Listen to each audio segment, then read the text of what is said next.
श्रीमन्महागणाधिपतये नमः। सदा निम्बवृक्षस्य मूलादिवासात् सुधाश्रावणं तिक्तमप्यप्रियन्तं तरुं कल्पवृक्षादिकं साधयन्तं नमामीश्वरं सद्गुरुं సాయినాథం సాయినాథ పరబ్రహ్మణే నమః।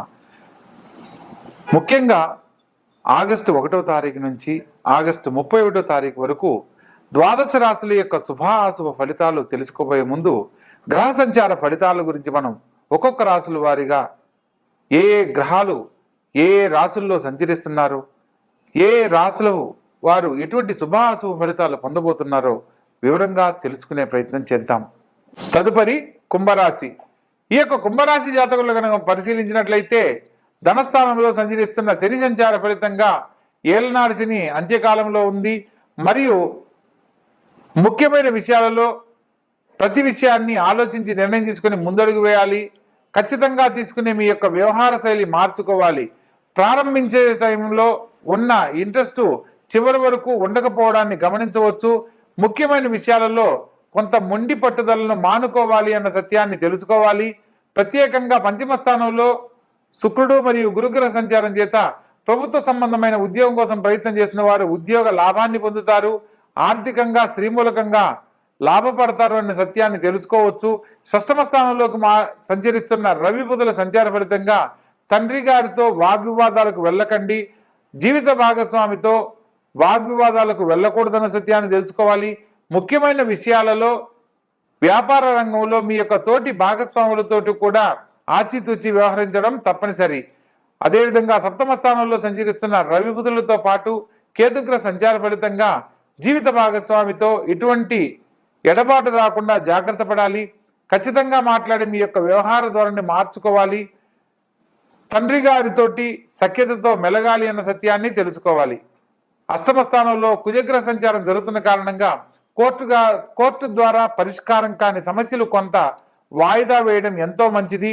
అష్టమ స్థానంలో కుజగ్రహ సంచారం జరిగేటప్పుడు వాహనాలు నడిపే విషయంలో ఒకటి జాగ్రత్తలు పాటించాలి, దూర ప్రాంత ప్రయాణాలు మానుకోవాలి। ఎవరికి కూడా ధన సంబంధమైన విషయాలలో ఎటువంటి హామీలు ఇవ్వకూడదన్న సత్యాన్ని తెలుసుకొని నడుచుకోవాలి। మొత్తం మీద ఈ రాశి వారికి అష్టమ స్థానంలో సంచరిస్తున్న కుజుడు మరియు ధనస్థానంలో సంచరిస్తున్న శని భగవంతునికి సంబంధించిన పరిహారాలు తప్పనిసరిగా ఆచరించాలి। కుజగ్రహానికి సంబంధించి ప్రత్యేకంగా నవగ్రహాలలో మంగళవారం నాడు కుజునికి ఎర్రని కందులు 1.5 కిలో, ఎర్రని వస్త్రము, పీచుదీయని టెంకాయ, ఒక కలశం పాత్ర రాగి పాత్రను దానం ఇచ్చినట్లయితే అనేక రకాల కోర్టు సమస్యలు తొలగిపోతాయి। ప్రత్యేకంగా ఏలనాటి శని ప్రభావం నుంచి బయటపడడానికి శని భగవంతునికి సంబంధించిన ప్రీతికరమైన దానాన్ని ఇవ్వడము, లేదా పేదవారికి, వయోవృద్ధులకు, అంగవైకల్యంతో ఉన్నవారికి, లేదా హెల్ప్లెస్ పీపుల్కు మీకు తోచిన సహాయము ఒక ఇద్దరికైనా సరే భోజనము అన్నపానాదులు ఏర్పాటు చేసినట్లయితే మీకు శని భగవంతుని యొక్క అనుగ్రహం సంపూర్ణంగా లభిస్తుంది। తప్పనిసరిగా ఆచరించండి, ఆనందకరమైన జీవితంలో జీవించండి। తదుపరి మీనరాశి। ఈ యొక్క మీనరాశి జాతకులకు ప్రస్తుత కాలం అత్యద్భుతమైన కాలంగా చెప్పడం జరుగుతుంది। లగ్న రాజ్యాధిపతి అయిన గురువు చతుర్థంలో సంచరిస్తున్న క్రమంలో విద్యార్థులకు మంచి గుర్తింపు లభిస్తుంది। ప్రభుత్వం ద్వారా గుర్తింపుకు సంబంధించిన కొన్ని అవార్డులు తీసుకునే అవకాశం కలదు। ప్రత్యేకంగా కళారంగంలో రాణించాలనుకున్న వారికి నూతన అవకాశాలు లభిస్తాయి। విద్యార్థి దశలో ఉన్న వాళ్లకు మంచి పేరు ప్రఖ్యాతులు లభిస్తాయి। మంచి ఉన్నతమైన విద్యను పొందడానికి ఇది అనుకూలమైన కాలంగా చెప్పడం జరుగుతుంది। పంచమ స్థానంలోకి మారుతున్న శుక్రగ్రహ సంచార ఫలితంగా కళారంగంలో బాగా రాణిస్తారు। ముఖ్యంగా ఇష్టపడి వివాహం చేసుకునే వాళ్లకు కళ్యాణం గురించి కొన్ని చర్చలు, సమావేశాలు కుటుంబ పెద్దలతో మాట్లాడేందుకు ఇది అనుకూలమైన కాలంగా చెప్పడం జరుగుతుంది। షష్టమ స్థానంలోకి సంచరిస్తున్న రవి బుధుల సంచార ఫలితంగా తండ్రి గారి సలహా మేరకు భవిష్యత్తు సంబంధించిన ప్రతి నిర్ణయం మీకు ఎంతో దోహదపడుతుంది। అదేవిధంగా కేతుగ్రహ సంచార ఫలితంగా శత్రు రుణ రోగాలకి స్వస్థానం 6వ స్థానం అంటారు కాబట్టి ఆరోగ్య విషయంలో ఒకటి జాగ్రత్తలు పాటించాలి। శారీరక శ్రమ, పనుల ఒత్తిడి అధికమయ్యేందుకు అవకాశం ఉంటుంది। ప్రతి పనిని కూడా ఆలోచించి నిర్ణయం తీసుకుని ముందడుగు వేయాలి। సప్తమ స్థానంలో కుజగ్రహ సంచారం చేత ముఖ్యమైన విషయాలలో జీవిత భాగస్వామితో ఎటువంటి వాగ్వివాదాలకు వెళ్ళకూడదు। కొన్ని సందర్భాలలో నూతన సంబంధమైన కార్యక్రమాలు ప్రారంభించే క్రమంలో పెట్టుబడులు లాంటివి చేయకూడదన్న సత్యాన్ని తెలుసుకోవాలి। అదేవిధంగా వ్యయ స్థానంలో సంచరిస్తున్న రాహుగ్రహ సంచార ఫలితంగా కులదేవత దర్శనము, పుణ్యనదీ స్నాన ఫలితము తప్పకుండా లభిస్తాయి. ఈ సమయంలో దేవతా దర్శనాన్ని చేయడం వల్ల మీరు భవిష్యత్తు సంబంధించి తీసుకునే నిర్ణయాలలో ఆటంకాలు తొలగిపోయి సకాలంలో సత్ఫలితాలు పొందడానికి అవకాశం ఉంటుంది. మొత్తం మీద ఈ రాశి వారికి రాహుకేతుల మధ్య గ్రహ సంచారం జరుగుతున్న కారణంగా ప్రతిరోజు సుదర్శన మంత్రాన్ని పఠించాలి. అదేవిధంగా రాహుగ్రహ కేతుగ్రహ శ్లోకాలను నవగ్రహ ప్రార్థనా శ్లోకాల్లో మనకి చెప్పబడిన విధంగా అర్ధకాయం మహావీరం చంద్రాదిత్య విమర్దనం సింహికా గర్భ సంభూతం తం రాహుం ప్రణమామ్యహం. అదేవిధంగా కేతుగ్రహానికి సంబంధించి ఓం ఫలాస పుష్ప సంకాశం తారకాగ్రహమస్తకం రౌద్రం రౌద్రాత్మకం ఘోరం తం కేతుం ప్రణమామ్యహం. ఇలా ఈ మంత్రాన్ని 7 సార్లు, రాహుగ్రహ మంత్రాన్ని 18 సార్లు పఠిస్తూ ఉన్నట్లయితే భవిష్యత్తు సంబంధించి తీసుకునే ప్రతి నిర్ణయంలో కూడా తప్పక శుభ ఫలితాలు పొందుతారు.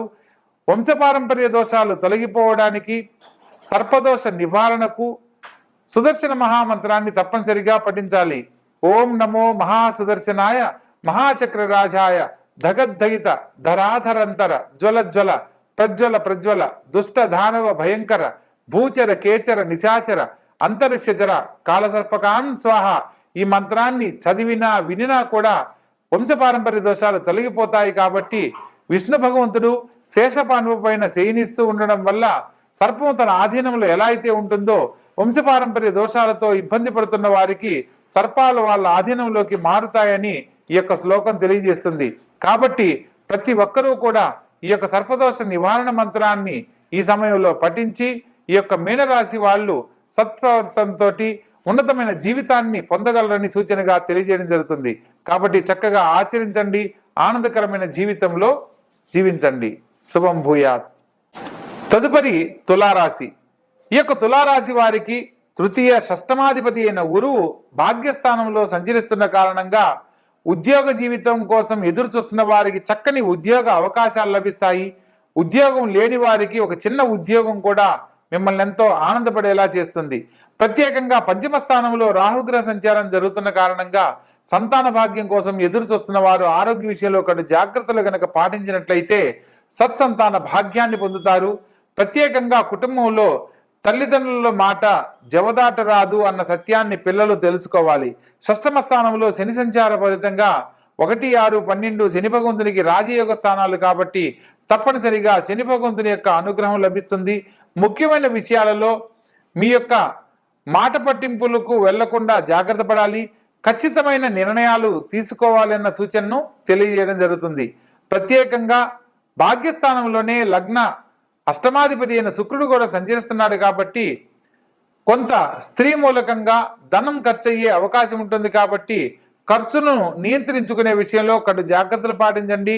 రాజ్యస్థానంలో రవిబుధులతో పాటు శుక్రగ్రహ సంచారం జరుగుతున్న కారణంగా బుధాదిత్య యోగంలో శుక్రగ్రహ సంచారం జరిగేటప్పుడు యోగభంగ కారకుడు అవుతాడు. కాబట్టి ముఖ్యమైన విషయాలను ప్రారంభించాలనుకున్నప్పుడు ఈ మాసంలో మొదటి 15 రోజుల లోపల మీరు చేసే ప్రతి ఒక్క పనిలో తప్పక శుభ ఫలితాలు పొందుతారు అన్న సత్యాన్ని తెలియజేయడం జరుగుతుంది.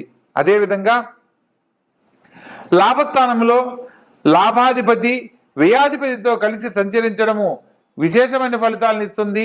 ప్రత్యేకంగా బుధాదిత్య యోగ ఫలితాన్ని పొందుతారు. భూ సంబంధమైన వర్తకులకు వ్యాపారస్తులకు కొన్ని సమస్యలు ఎదురైనప్పటికీ కోర్టు ద్వారా పరిష్కారం కాని సమస్యలు కొంతకాలం వాయిదా వేయడం మంచిది. ముఖ్యమైన విషయాలలో లాభస్థానంలో సంచరిస్తున్న కేతుగ్రహ సంచార ఫలితంగా కోర్టు ద్వారా రావాల్సిన భూచర స్థిరాస్త్ర విషయాలలో శుభవార్తలు వింటారు. కొన్ని సందర్భాలలో వాయిదా వేయడం, కోర్టు సంబంధరీత్యా ఎదుర్కొంటున్న సమస్యలను వాయిదా వేయడం తప్పనిసరి అన్న సత్యాన్ని తెలుసుకోవాలి. దూర ప్రాంత ప్రయాణాలను మానుకోవడం మంచిది. ధన సంబంధం విషయాలలో ఎవరితో కూడా ఎవరికి అగ్రిమెంట్ల మీద సైన్ చేయడం కానీ లేదా భాగస్వామ్య వ్యాపారాలను నూతనంగా ప్రారంభించడం కానీ ఈ సమయంలో అస్సలు చేయకూడదు అన్న సత్యాన్ని తెలుసుకొని నడుచుకోవాలి. మొత్తం మీద ఈ రాశి వారికి వ్యయ స్థానంలో సంచరిస్తున్న కుజగ్రహ సంచార ఫలితంగాను మరియు పంచమ స్థానంలో సంచరిస్తున్న రాహుగ్రహానికి సంబంధించి ప్రత్యధి దేవత అయిన దుర్గాదేవిని ఆరాధించడం తప్పనిసరి. సుబ్రహ్మణ్యేశ్వర స్వామిని మరియు రాహుగ్రహానికి ప్రత్యధి దేవతగా దుర్గాదేవిని ఈ మాసంలో ఆరాధిస్తూ శనివారం నాడు రాహుకాల దీపంతో అమ్మవారి ఆలయంలో అమ్మవారిని ఆరాధించిన వారికి అనేక రకాల సమస్యలు తొలగిపోయి సకాలంలో శుభ ఫలితాలు పొందడానికి అవకాశం ఉంటుంది. ఆర్థికపరమైన అనేక రకాల సమస్యల నుంచి బయటపడడానికి సుబ్రహ్మణ్యేశ్వర స్వామిని ధ్యానించండి, పూజించండి. ఓం శం శరవణ భవాయ నమః అనే మంత్రాన్ని ప్రతినిత్యము 21 సార్లు పఠించండి. మీరు కోరుకున్న గొప్ప జీవితాన్ని అతి శీఘ్రముగా పొందడానికి అవకాశం ఏర్పడుతుంది. ఆచరించండి, గొప్ప జీవితంలో స్థిరపడండి.